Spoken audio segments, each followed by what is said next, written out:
I'm coordinator of our steering committee. The Loyola Club takes its name from St. Ignatius of Loyola, founder in the early 1500s of the Society of Jesus, also known as the Jesuits. The Loyola Club was founded several years ago in Cleveland by a terrific group of folks who thought there was a desire to gather together with friends and hear a positive message. The club was a wild success. It took off and has taken roots in Chicago, Pittsburgh, and now here in Washington. I'd like to thank our luncheon speaker, Chris Lowney, who will be introduced after lunch, for coming to DC to get this organization off the ground. Chris was also the keynote speaker in Pittsburgh at their inaugural luncheon and has been very supportive of the Loyola Club. I'd also like to thank Mary Tracy, Teresa Thorne, Chris Pelkey, and Samantha Moore for the work they've done to make today's luncheon a success. I'd also like to thank our luncheon sponsor and our table of sponsors. Our luncheon sponsor, Baker & Hostetler, my firm, for its contribution and for donating the signage and handouts and auction items. And our table sponsors, Alpha Sigma Nu, Georgetown Prep, Gonzaga, the Ignatian Solidarity Network, the Jesuit Collaborative, the Jesuit Secondary Education Association, PricewaterhouseCoopers, Washington Jesuit Academy, and John Carroll University, my alma mater, along with Georgetown. I'd also like to thank our steering committee members. Their names are listed in the program, which you should have a copy of. And I should probably thank Billy Cannon in particular for filling 3 tables himself. So congratulations. Finally, I'd like to thank all of you for taking the time to join us today. Taking a moment in time to spend with others, to hear and reflect on an Ignatian message is a wonderful thing, something I hope we'll continue to do together for years to come. With that, it's my pleasure to introduce Father Jim Conroy, Executive Director of the Jesuit Collaborative, to give our opening prayer. Father?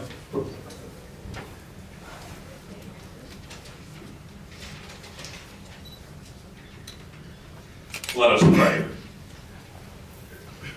The prophet Isaiah says, I am doing a new thing. Now it springs up. Do you not perceive it? The signs of the new thing surround us. In a conclave in Rome a week ago, a new pope was chosen. One who wants a poor church to be with the poor. Jorge Mario Bergoglio, Francis, Archbishop of Buenos Aires, washed and kissed the feet of men and women with AIDS and those addicted to drugs. He speaks the language of mystics, pays his own bills, and rides on buses. Here in Washington today, humbly, a new thing is happening.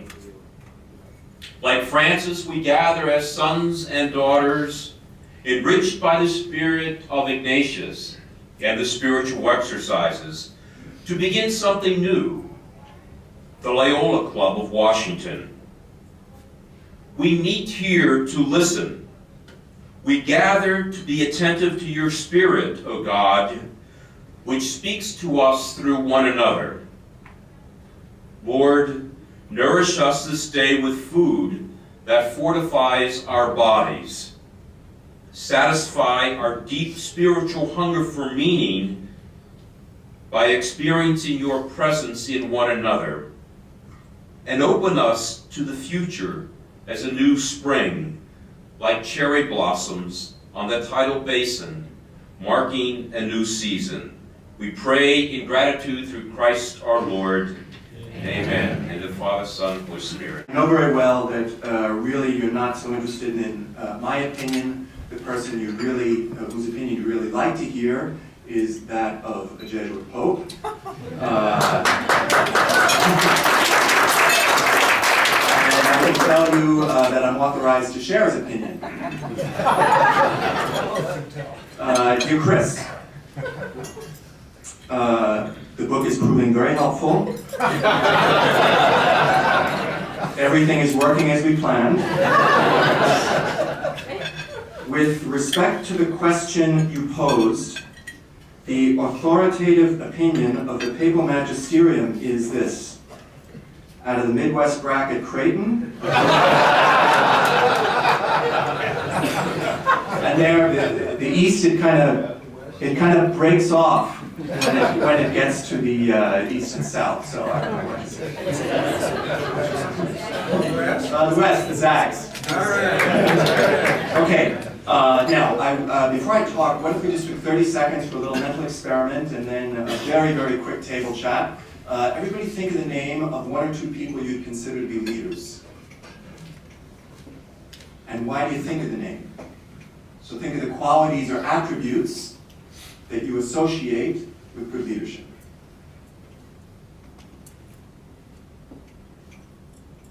And I want you to do a quick run around the table. I'm just going to give you 30 seconds because we don't have a lot of time. Share a name and a quality if you want, and then I'll get your attention and then I'll talk.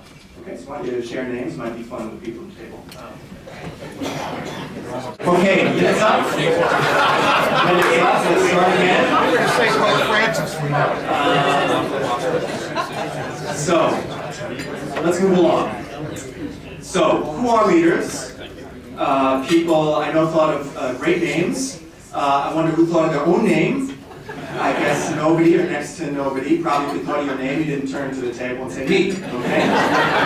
We're raised in a culture that teaches us to be modest people. We've been getting a beautiful lesson in humility and modesty from that guy in Rome over the last few days.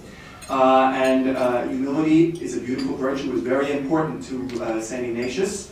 But in this case, I want to suggest that it's misplaced. You don't need to be a pope to be a leader. We typically think about leaders as chief executives, cardinals, generals, and so on. But I want to suggest that the first people we actually need to think about as leaders are ourselves. And I'll explain why in a couple of minutes. And what do good leaders do to motivate the people around them? That was another part of the experiment. And people, I'm sure, thought of great ideas like decisiveness and honor and courage. I wonder who came up with something like this. You must love those you lead before you can be an effective leader. That was General Eric Shinseki. Those of you in Washington here would know, was Chief of Staff of the Army until not so many years ago and in charge of Veterans Affairs. And the first time I heard it, it struck me as odd, coming from a military class that we all associate with macho, being tough. Maybe not out of place. The more I thought about it, the more I started to suspect that generals probably make better choices if they love the people they must place into difficulty. And I bet soldiers perform better if they believe they're valued in a deep way by the people who have the terrible job of sending them out to face their death. And in fact, our new leader in Rome, same kind of concept. Only those who serve with love are able to protect. Is what he said a couple of days ago. So who's leading? Everybody's leading, well or poorly. And our claim to leadership, it's not our status.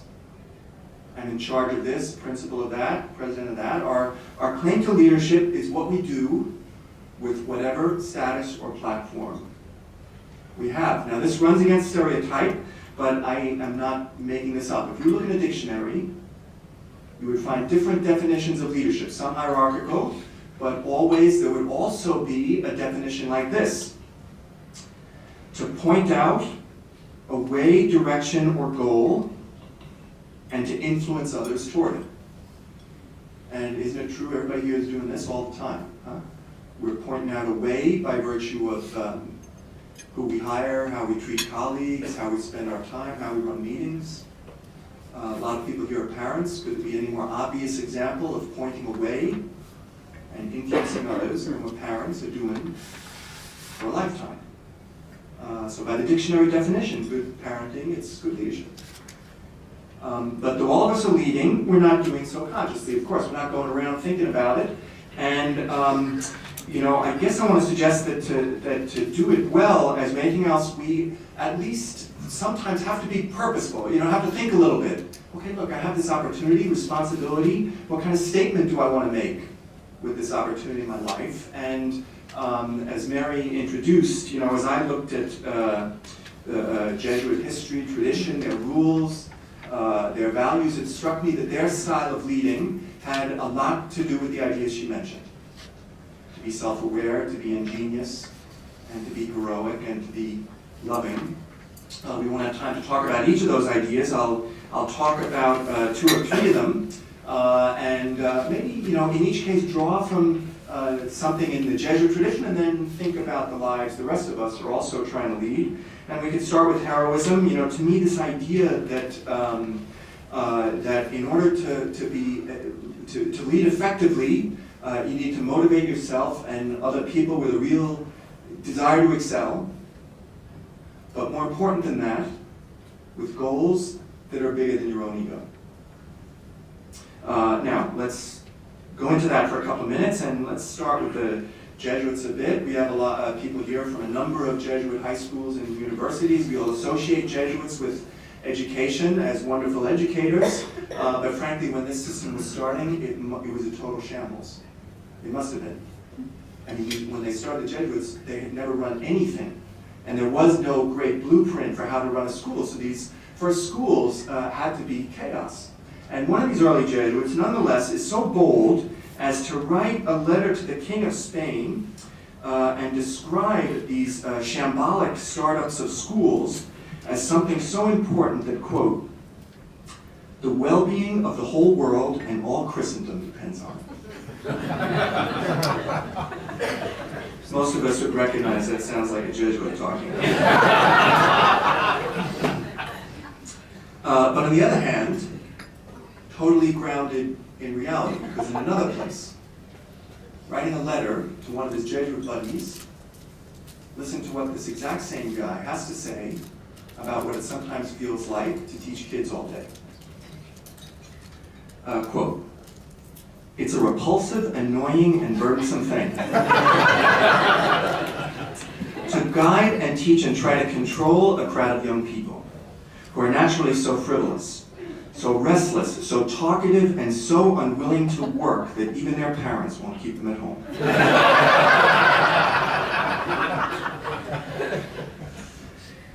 Okay, I think this kind of way has given us a very nice insight into one aspect of heroism, the idea that on the one hand, we're going to deal with reality. When it's a difficult or a problem, we're just going to say that. Anybody who works in a big company knows they're full of people who are telling us everything is nice and everything is not nice. But at the same time, while dealing with reality, I'm able to hang on to my vision. This is why we're here, this is why we're showing up, this is what we can accomplish if we all do this well together. Okay, we all tend to associate heroism with extraordinary moments or events, like saving someone in a battlefield, and that's a unique kind of heroism. But most of us can't control what opportunity life will present. I don't know would I ever be called to save someone in distress. The only thing I control, always, is how I think and behave and react in front of whatever opportunities my life gives me. And for most of us, let's be frank, our opportunities are small.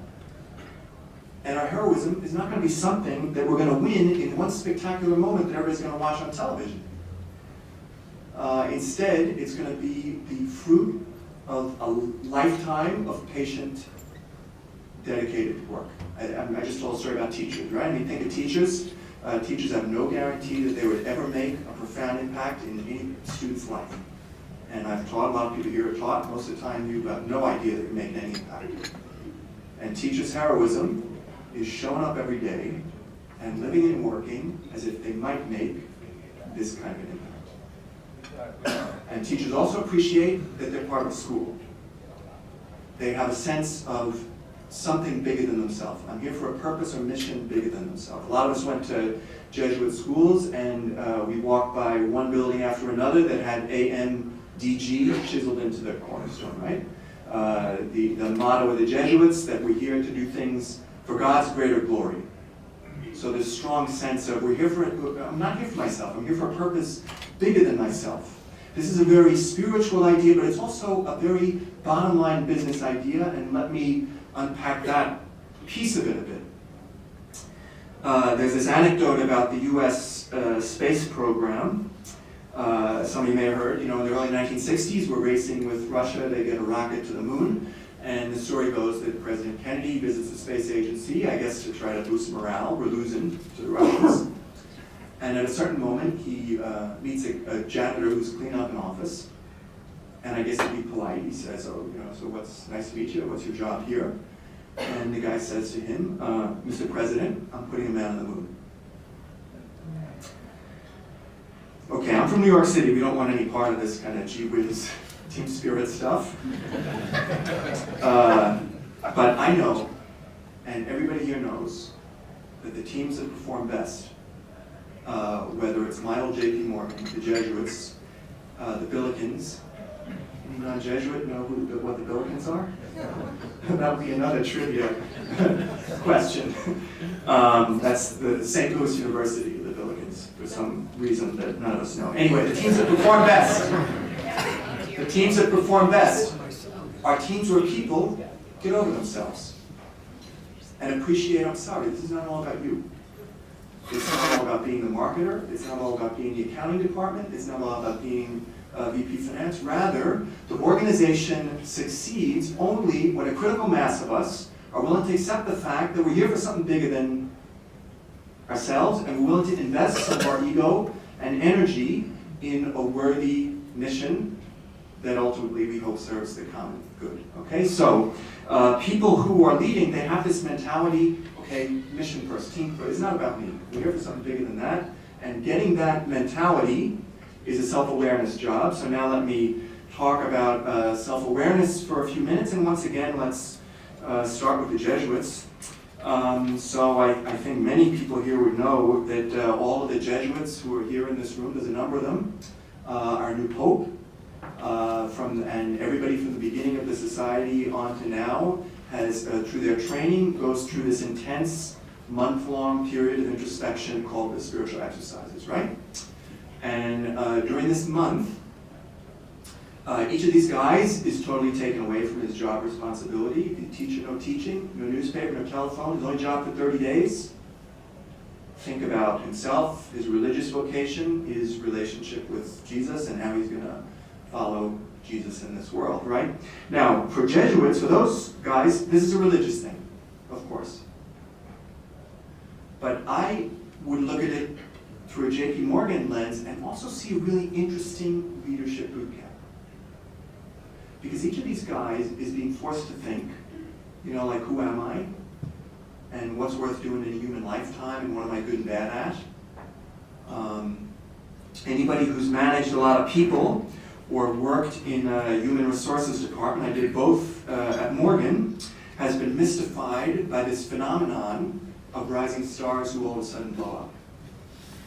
So, when at Morgan, basically, I like a lot of the smartest kids in America. They want to come to Wall Street and get rich. And they all did very well when the only thing that we asked them to do was to move numbers around Excel spreadsheets. And then invariably, some of them blew up as soon as we started to ask them to do grown-up things. Like dealing with other human beings, or dealing with problems that don't have easy solutions. And one of the things we have all quickly found out in adult life is that most problems don't have many problems have no solutions in business and life. And so you need people who have a judgment. In other words, they're able to say, okay, look, I can't prove that this is the best of our three alternatives, like 1 and 1 equals 2, but I have reasons for thinking this is best, and they have courage.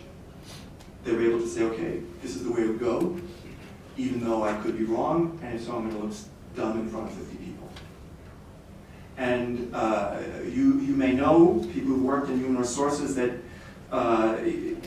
we believe sometimes that this inability to develop judgment and courage comes from a lack of a kind of self-awareness. That, in other words, what sometimes happens is very smart people, the kind of people who go to Jesuit schools, quickly figure out how to do life, but quickly figure out how to do school, but sometimes they never figure out how to do life.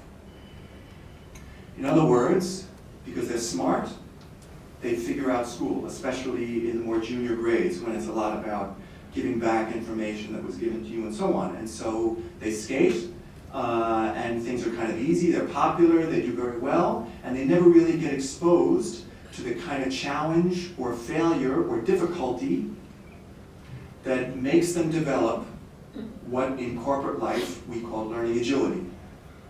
Learn from your own mistakes, fail and keep going, learn something new, accept feedback from people when you don't want to hear it, all these kind of things. There's, some of you probably read The Managerial Mystique, this book by Abraham Zelznick, who worked at Harvard for many years. And he also worked one-on-one as a kind of a coach to a lot of chief executives. And he made this very interesting observation, apropos to this point, that a disproportionate share of these folks, in his observation, were twice born. Interesting phrase. He didn't mean it in the religious sense we might infer. Rather, this is what he meant. That he noticed how often these people early in their adulthoods had suffered some kind of crisis. You're an alcoholic, you go bankrupt, you get fired, your family breaks up, and this experience totally knocks them down and makes them say, look, who the heck am I and what do I want in my life? And his thesis was that explained their long-term success. Because it gave them, in the end, a very powerful sense of, look, this is who I am, this is what I'm about, this is what I stand for. And anybody who goes through difficulty knows that you need that kind of thing in order to get yourself through the sort of challenges that are inevitable when we try to do big and important and heroic things. So we all need to make, so let me unpack just a couple ideas. One, we need to make some kind of foundational investment in knowing ourselves. Jesuits do this through their spiritual exercises. We could access that too. The Jesuit, I'm not here to advertise for the Jesuit Collaborative, but that's one of their main things, making these exercises available. And interesting, the Pope went through this probably more than twice as a Jesuit novice. Late in his Jesuit life, he was novice master, so he directed them. But also, I am coming up with this, or I summon this notion of the importance of crisis in personal development, right? And here's a guy who, I read part of one of his biographies. I think he was close to dying. When you hear about the missing lung thing, I mean, he was very, very sick. At that crisis, lived through an incredibly difficult time in the history of this country. So this idea of either spiritual crisis, spiritual path to knowing yourself, or going through human difficulty, or both, okay? So we need to have some foundational investment in knowing ourselves, but then also have some mechanism to keep ourselves updated every day on how we're doing. The Jesuit tradition gives us a wonderful little tool to do that. Anybody here could do it in less than 5 to 10 minutes. Ignatius says every day we ought to take a couple of little mental pit stops. Let's say now after lunch, I'm walking back to my office, I have 5 minutes, that's all you need. Think, why am I grateful as a human being? Maybe call to mind some important objective for me these months, or my sense of purpose as a person, whatever. And then mentally go back through the last few hours and try to take away some little lesson that might help in the next few hours. So if I was very agitated, what is going on inside me? Or if I'm a spiritual person in some way, what I might do is try to see how was God trying to be present to me in these people I met and meetings and so on. I think the genius of this simple practice is really obvious when we think about the lives we're trying to lead now. We're kind of floating along in this tide of email and meeting and phone call, and you get to the end of the workday and you didn't do your number one priority, and you had a meeting go badly at 8:30, and the whole rest of the day thinking, gee, I wish I said this at 8:30. Okay, so these are self-awareness problems, and the Jesuit tradition that many of us share gives us a really nice tool for coping with it. Okay, can I talk 5 after, Jeff? Is that right? Okay, so let's say 5 minutes. I'll just talk about 2 other little ideas. Let me just talk a tiny bit about the idea of love, and then I want to make a comment about what we're doing here. So love, okay, look, I mean, I did not go around the hallways at JP Morgan embracing people and tell them I loved them. But St. Ignatius said that love ought to manifest itself in deeds, not in words. Okay? And here's a real good Jesuit student. I just copied down a couple of things. Only those who serve with love are able to protect. Let us never forget that authentic power is service. Let us protect with love all that God has given us. And then he has this other line, I couldn't take it down, about the importance of tenderness in doing your work. So here's a guy who, I mean, these are Christian ideas, of course, right? But very deeply Jesuit or Ignatian, too. And, you know, we ought to think a little bit about what does it mean to be in a company. Most of us work in companies, and the Jesuits are a company also, right? And even today, if you go to many Latin American countries, they would refer to Jesuits as la compañía, the company. Because when they started the organization, they didn't call themselves Jesuits, they called themselves la compañía de Jesús, the company of Jesus. And in a way, they make us think a little bit about what is a company. You know, those who study Latin or a Romance language know what is a company, right? A company is two words. It's the word for with or together, con in Latin, con in Spanish, and the word for bread, pan or panis, right? So etymologically, your company is, in a sense, the people with whom you break bread. Something that has a companionly kind of feeling to it. And it's words sometimes teach us about our culture. Now we would never think of company and companion as synonymous, right? My companions are the people I go to complain about the assholes I work with. And I don't talk about company because, oh, let's be nice and hug each other and sing kumbaya. But look, let's again think of it in business terms. You know some of these statistics. Never more than half of people in big companies say that they're very happy in their work. And only about 40% of people in American companies say they trust their own senior manager. And about half of people say they worry frequently about losing their jobs. And the work week in these unhappy, mistrustful places is now 20% longer than it was one generation ago. So look, you don't need to go to Harvard Business School to tell us that this is the human condition in which you're asking people to work month after month after month. They can't possibly be producing their best work. Okay, so even if we take it just as a secular business matter, we need to create business environments in which people can do their best work. And those are environments where people feel that their dignity is honored and that their potential is recognized and unlocked, okay? Now, let me just say one last thing briefly about what Jeff and others in the steering group have helped to stimulate here. You know, one of the ways we would think about what we were doing in JP Morgan is trying to find and unlock value. You know, this company is undervalued, and we either spin off this or do this or so on, and we can unleash value. That was before our industry specialized in destroying value, as we all discovered in 2008, right? And let me apply that to this Jesuit network. For me, I mean, like anybody who went to one of these schools, goes to one of these parishes, does Jesuit retreats, somehow feels connected to this whole thing. And for me, this is not just an opinion, it's a fact. This is an incredibly unexploited network, and frankly, we ought to be a little ashamed of it, you know, that we're leaving so much value on the table. I'll give you one tiny businessy sort of example. Once I was invited to give a talk, a group of deans of Jesuit business schools were meeting, yeah? So before me, they invited the managing partner of E&Y or PwC, I forget. So the guy comes up, and he says, the first thing he says is, well, before I start talking, let me thank you. Because we have 428 of your graduates working for me right now. And you know, what came to my mind is, if we had given those deans the rest of their lives, they never would have come up with that data that he did with a 2-minute sort of his HR system, right? And I'm sure those of you who went to Jesuit schools have had the same experience. You know, you're in your political tribe, someone is in another political tribe, you find out you both went to Jesuit schools. I mean, what the heck does St. Louis University have to do it for them? But now, okay, we're pals. You know, I mean, there's a real power here, there's a goodwill here. We could use it for business purposes. We could pray together. We could give each other mentorship. We could help, Jesuits, we all know the world the Holy Spirit is giving us is such that there are not nearly as many Jesuits as there once were, and that's going to continue for some number of years, as best we can tell, right?